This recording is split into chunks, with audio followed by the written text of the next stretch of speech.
Hey, how's it going? Brian Cain with the Team Allie, Beth, Allman podcast here today. I'm with Erin Young Garrett and super excited to talk about a concept that maybe doesn't get addressed all the time in the real estate world, which is the concept of grit. And we're going to call grit, get ready, it's tough, right? And as the market changes in the world of real estate, there's times where it's going to be really tough and it will be worth it. So, Erin, I know you had an amazing experience recently to learn from one of the top Olympic athletes of all time, and Jackie Joyner Kersee, and some of her story and about the grit that she brought to what she did. And I want to kind of talk about how we can bring that into the real estate world. So, thanks for joining us today. Thank you. Yes, I did. I got to hear Jackie Joyner Kersee speak, and I just kept thinking through what she was talking about. And she had so many times in her life, especially as a teenager and a young adult, where it made sense to give up, and it made sense to not do what she was doing, to go back home and be with her family and go down the route, and back on the streets in which she was raised. And that wasn't what she chose to do. And as I was telling you, Brian, before, I was just curious, what do you think it is that where she got that grit to overcome, all of her challenges? And they were easy, they weren't hard challenges. They were her mom passing away, going off to college at 18 after never having left home before, to California, homesickness, tough things that, like I said, easy to quit on. And she chose not to. Yeah, it's interesting. You talk about grit, right? And get ready, it's going to be tough. Like, I think that's one thing we just have to accept is that when you're pursuing greatness, like the bigger your goals are, the harder it's going to be. I mean, that's just kind of the common sense, right? So let's get ready that it's going to be tough, because if you're listening to the Allie Beth Allman podcast, I know one thing about you. You got big goals, right? If you don't have big goals, you're not taking the time to listen to this podcast. So with those big goals, one of the skills you have to develop is the skill of grit. And Angela Duckworth, who's a professor at Pennsylvania University, right at Penn, she kind of defined the term grit and does all the research around grit. And she says that grit is passion and perseverance for a long-term goal. And I think that's the thing that you see or you hear when you listen to Jackie Joyner Kersee talk, is just that passion, right? And that grit that I will not be denied. And it's interesting that, when she talks, she continues to come back to a commitment that she made to her mom. Unpack that for us, Erin, because I think that's really cool for people to understand the power of a real commitment. And when she was speaking, she spoke of she was very homesick. So it was her freshman year, and she'd call home every night, and she'd spoken to her mom, and her mom was very big on, really not focusing on the future, but only the day at hand. And her mom didn't sound well on the phone. So they didn't go into all the details of what she was feeling, but essentially her mom said, I'm going to go to the doctor. Well, she went to the doctor and ended up being one of the worst forms of meningitis and passed away. And, and she was able to make it out to see her mom on life support, but that was it. And she stayed at her house, or aunt's house, because their house had burned down. And she was with her, her three other siblings, and, sat there and was going to stay and quit school, and, was in her sadness. And then all of a sudden she said, nope, I made a promise to my mom, and I'm going to made a commitment, and I'm going to go finish that commitment. And the next day she woke up and got a plane and went back out to UCLA. Mm. And I just think of that being such a huge turning point in her life. But, that commitment, and what we were talking about earlier with our commitment to systems, how important that is. Yeah, and I think we talk about the commitment to the controllables, the commitment to the consistency. And when we look at as a real estate agent, the thing that you can control is what you do every day. And the thing that you can control is your behavior. And the thing that you can control is your systems. And if you ask yourself as an agent, well, hey, the market is changing. There's not as much inventory as there was. So am I going to work harder now? Because if I'm going to work harder now when there's less inventory, what was I doing when there was a lot of inventory? Was I lazy and now I'm going to flip the switch? Am I going to work harder, right? It's like the athlete who says, I'm going to step up because it's the big game. No. Step up every day in practice and then sync to your training. So that's what happens when the pressure hits, right? Or when a market changes or you get into a postseason or a big game, is you don't rise to the occasion, you sync to your training. And the beautiful part about training or systems is that they can grow. and they can get better, right? You can be better today than you were yesterday with your system. You can be better tomorrow than you are today with your system. But that commitment to everyday process and everyday execution, when you have that type of Jackie Joyner Kersey commitment to what you're doing, the market doesn't matter. You matter, right? The market is the non-controllable. You are the controllable. What you do every day is the controllable. So are you going to step up, or are you just going to sink to your training and the competition will fade away because they don't have the level of commitment, the level of system, and the level of grit that you bring to it on a daily basis?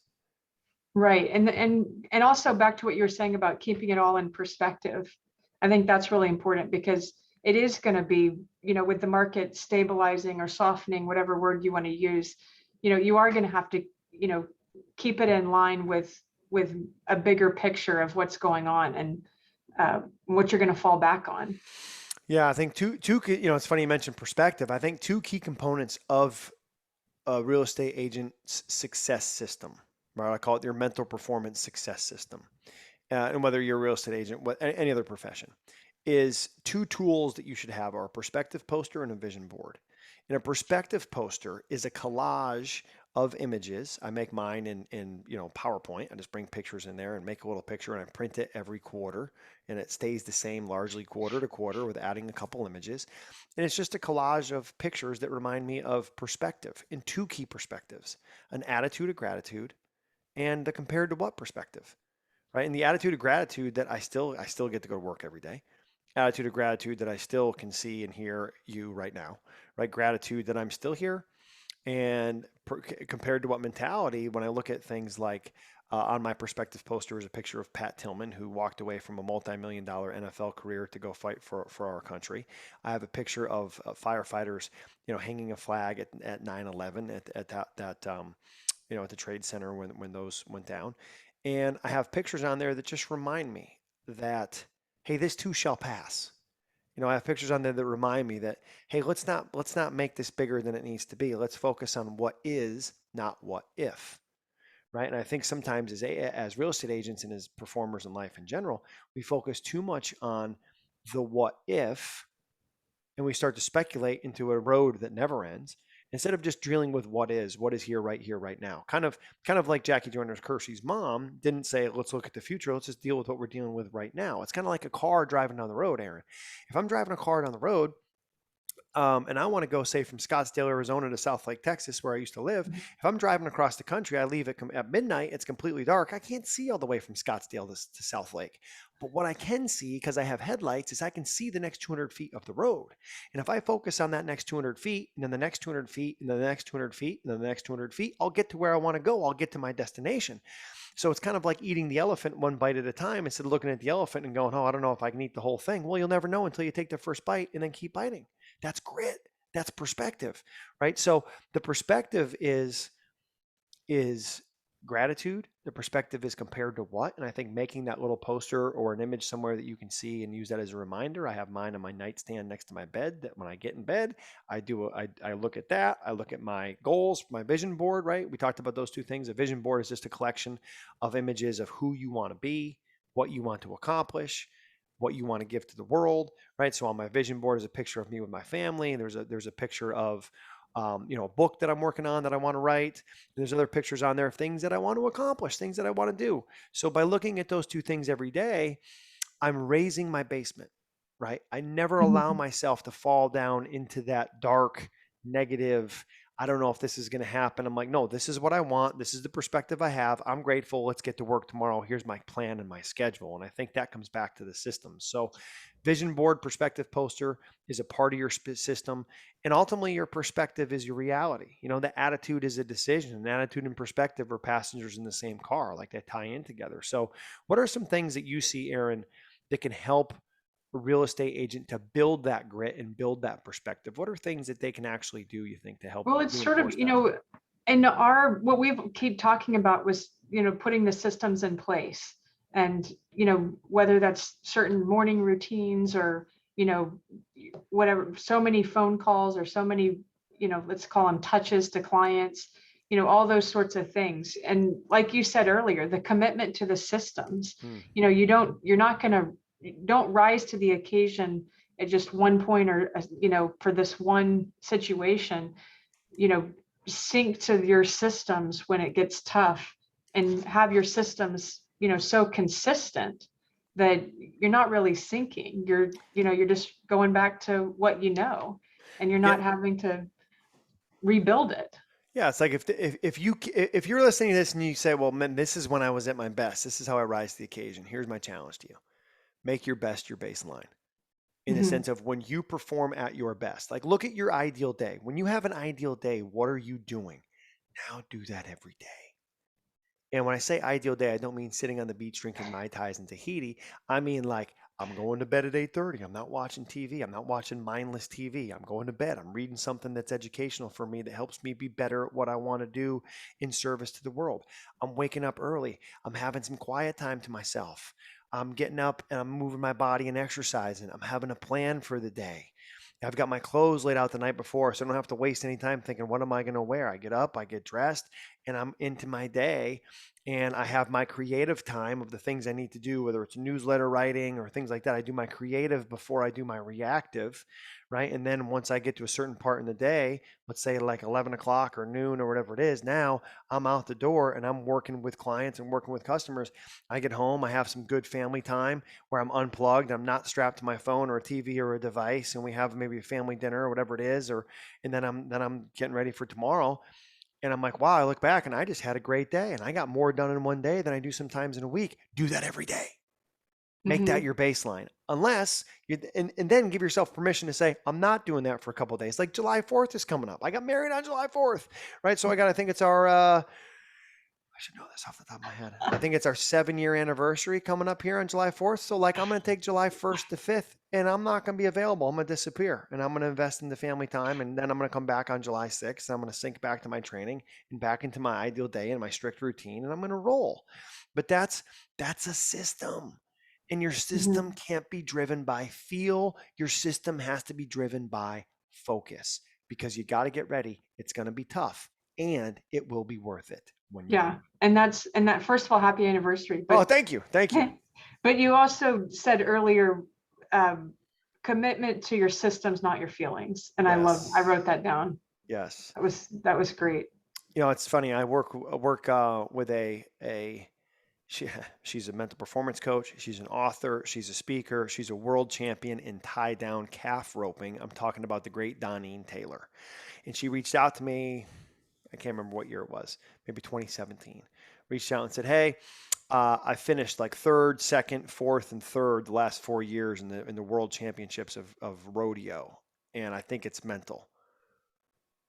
And I'm like, I'm thinking it's a spam call, right? I'm like, rodeo. I don't even know I've never even been on a horse. Like, yeah, okay. How can I help you? She's like, well, I heard you do a podcast. I heard you, George St. Pierre, talk about how you helped him. And I'm like, well, I guess I've never been inside of the octagon either. So maybe I can help a rodeo athlete, right? And as we start working together, it was fascinating. Like, implementing systems, AM, PM routine, how you get on your horse. I'm like, when does the run begin? It doesn't begin when the shoe opens and the calf runs out and you're going after it. Like it begins before it begins, right? Your day as a real estate Mhm. agent doesn't begin when you show up to a client. It begins before it begins. It's preparation, it's routines, it's making sure you're present and not distracted because that's felt by the horse, it's felt by the client. So we implemented some simple systems and routines and habits, and next thing you know, she goes and wins a world championship. And then she writes a book called The Heart of a Champion by Doneen Taylor, quite possibly the best book I've ever read. I'm biased. I'm biased, right? I love the author. I'm biased, but it's fantastic mental performance book. You talk about Jackie Joyner Kersee overcoming adversity. Doneen Taylor's overcome a tremendous amount of adversity. Mhm. And so if you're a real estate agent listening to this or somebody who runs a group and you're looking for a speaker to talk to your team, I can't recommend Doneen Taylor highly enough with her book, Heart of the Champion. And when I asked her after she won the world championships, I said, Doneen, of all of our work that we did together, what did you learn? And I love asking that, whether it's UFC champions or rodeo champions or high performing, successful real estate agents. I said, what do you know now you wish you knew before we got started? Because I'm like, well, I should take that and share that with other people because if it worked for her and it's the number one thing she took away, it might be the number one thing other people take away. Success leaves clues. And she said, the biggest thing I took away was the importance of recommitting to your commitments. She said, every day I had to recommit to my process. Whether I wanted to do it or not, I was going to do it because I believed it would help me to win a championship. And if you recommit to your commitments, whether you're Jackie Joyner Kersey and recommitting to your commitment because you want to do it because you told your mom you would, if you're Donnie and Taylor recommitting to your commitments because you believe it'll help you go from second, third, or fourth in the world to first, and it does, or you're a real estate agent who's in a time of a market that's shifting, recommit to your fundamentals, recommit to what you do when you have your best day, and do it consistently, making that best your new baseline, and you're going to get results. But it's going to take grit. It's going to take perspective. It's going to take clarity on your goals and what you want. And it's going to take clarity of implementing your systems on a consistent basis. That's what grit really is. Long-term perseverance for long-term goals. Let me rephrase that. Grit is long-term commitment to the systems that will allow you the best chance to achieve your goals. And get ready. It's going to be tough, and it will be worth it. I love it. That's genius. I don't know about you, but I'm ready to go conquer this day. Yeah, I'm ready to go walk I'm ready to go. Yeah, I'm ready to dominate the day. Erin, thanks for being here with the podcast. Thank you everybody for listening. Don't count the days, make the days count. It's a great day to be with Team Allie, Beth. Remember, it's going to get tough, and when it does, it will be worth it. Let's dominate the day. Thanks for being here, everybody.